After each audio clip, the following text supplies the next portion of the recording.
Anyway, going back po, maybe this is just a move between the House and the Malacanang to appease po di taong bayan, or kung sa Tagalog pa, para para mabawasan yung tension ng taong bayan in relation to the current corruption issues, 'di ba? Kasi alam naman po natin sa September 21 there is a event, or there is a rally, a scheduled rally, and yung expectation doon is madami po talagang attend.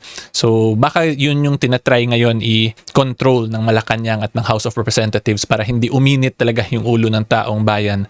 Pero yun nga, despite the change in leadership, ang masasuggest ko pa rin po, ang ma-advise ko sa inyong lahat, or yung opinion ko po na ma-share sa inyong lahat, may fellow taong bayan, ay dapat po maging observant pa rin tayo, bantayan pa rin po natin ng maayos yung actions ng ating mga public officers and public leaders, kasi baka yun nga, ginagawa lang nila to para pabawasan lang yung init ng ulo, and then matakpan na naman yung mga flood control issues.